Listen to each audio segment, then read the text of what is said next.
Okay, I just want to do a quick video on why I am not going to buy the Omega Moonswatch, even though I was so looking forward to it.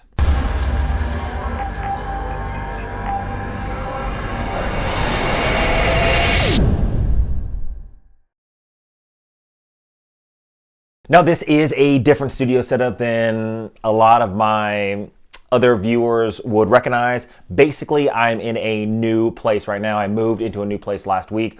I'm sort of getting everything set up, so ignore this because it's going to change, it's going to grow, the lighting's going to be different and everything else. That being said, the Omega Moonswatch. Now, I first saw the Omega Moonswatch pop up on Bark and Jack's channel, and Adrian was talking about it. Honestly, didn't really keep up on the new releases that are coming out this year because, you know, we all have lives to live, and that's sort of what happened. And then I stumbled across that video and I was like, wow, I really love that Mission to Mars, the red, the one in the thumbnail. I was like, damn, let me do some research on it. And it was going to come out March 26th, and right now it's March 28th. It was going to come out March 26th, and I was like, you know what? I would like to buy one for my birthday, which is on March 27th.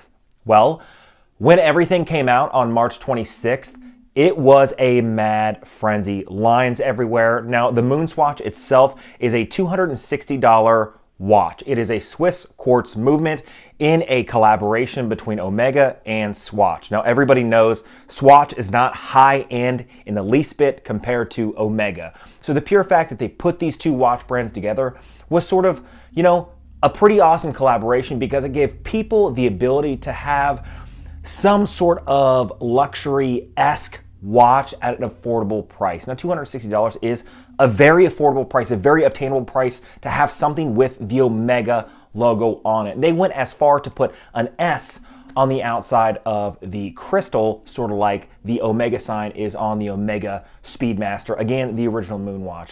Now, they did limit the quantity of sale to 2 watches per customer, so people didn't just go in and buy up all these watches, then turn around and flip them. Now, there's a lot of videos out there right now that show that Omega really did sort of mess up their way of going about this, and there was a lot of issues with purchasing watches, not just issues purchasing watches, but issues with people purchasing watches secondhand. And I say that because I myself am not near any authorized dealer at all. So I don't have the option to be able to go out and wait in line, which I would have waited in line and have purchased the one that I wanted, or even the second one that I wanted. I was never able to do that. It is just the nature of the beast, but I was willing to pay a premium for a watch that's $260. So in my mind, I was like, look, people are going to be flipping these left and right. I would be happy to pay double because I really like the watch.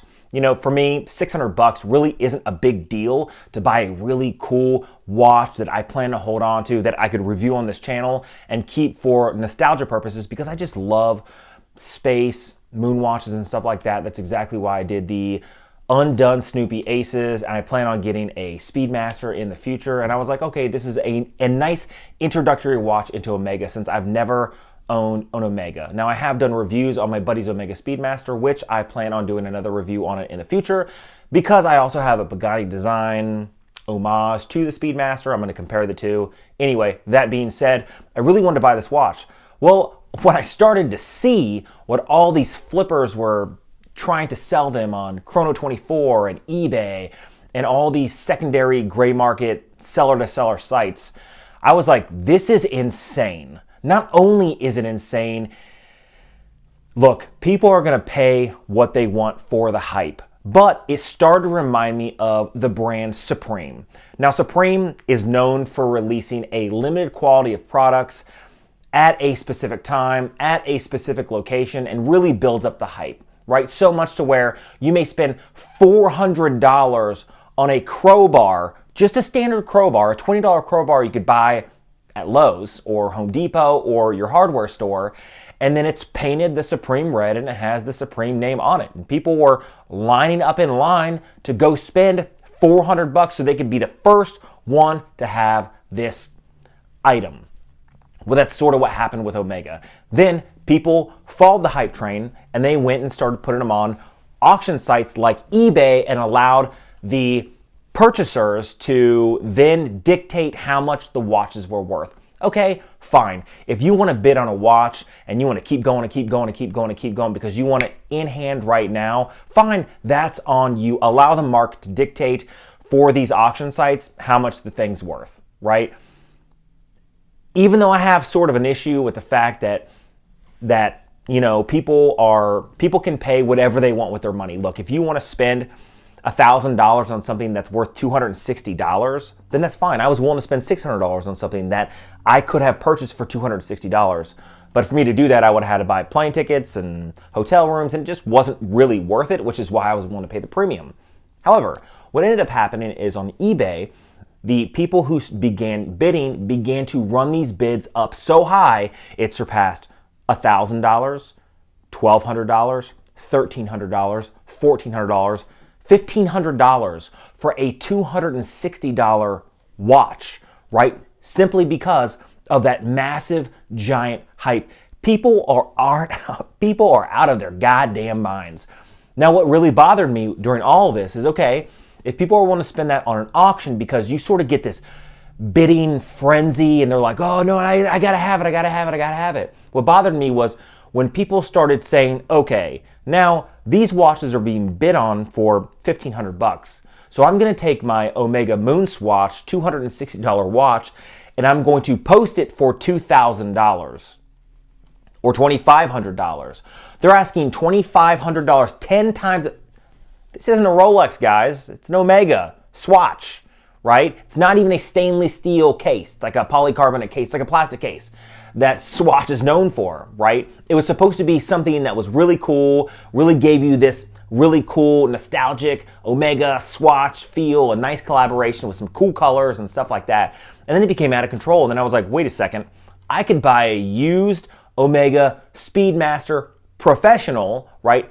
An actual Swiss watch, right? That's hand wound, that has a Swiss mechanical movement in it, that actually has good quality, good history behind it for the same price as this $260 release. So for me, personally, I stepped back completely. I said, this is insane. This hype is spiraling out of control, and I would not be willing to put my money down for a watch that is not going to have the same resale value in the future. Now, people are hopping on this hype train because they want to go and they want to sell their watch now, and someone wants their watch now. That's why I was willing to pay like $600. It's like, yeah, I would love to have it like next week. However, that being said, it's not like Swatch and Omega were like, hey, we're only going to release 500 of these. We're only going to release 1,000 of these. They allowed people to buy 2 at a time while waiting in line. There's so many people out there with so many, but people like me aren't around any authorized dealers, and they're unable to buy them. That has caused the hype train to drive up, and it is just insane, out of control. Didn't really want to do this video because I didn't want to hop on the hype train of YouTube and doing this video, but it's really important for people to understand exactly how out of control this is and why I am going to wait. I'm going to wait. I have patience. If I never have one, then I never have one. But I bet you in a year, I could probably buy one for $300. But, you know, some people aren't willing to wait a year. And from what I've heard, is there's some quality issues with the type of case. So it is leaving like a sort of like a residue on the wrist. So if it was the Mission to Mars, then there'd be like a small red mark on the back, like it's rubbing off. So we're on this giant hype push for something that may not even be as good a quality as everybody thinks because of the Omega name brand. Now, I wanted one because I really love the look of that Mission to Mars. If there's anybody out there, anybody watching this video who has one, I'd be willing to buy a premium for it, but I would never, ever spend as much as some of these other people. I'm just not willing to do it. I like my money where it is, and that's in the bank. Now, if you like videos like this, hit that subscribe button down below. Leave a comment on the content you guys would like to see on this channel. I have so many videos coming up in the future to include what I feel like is nearly the world's slimmest dive watch. Now, it is pretty deceptive. However, we're going to get into the details of that watch. Plus, I have Richie's watch straps that I will be reviewing. I also have Awesome GPS system for vehicles that is pretty affordable. I have other watches. I have a Tiffany blue Pagani design. I also have a Tiffany, well, it's not a Tiffany blue, it's a Robin's Egg Islander OP homage watch, also in the queue for review. So I have a lot of watch stuff coming up in the future. So make sure you guys are hitting that notification bell so you can be notified when I drop that next video. Until next time.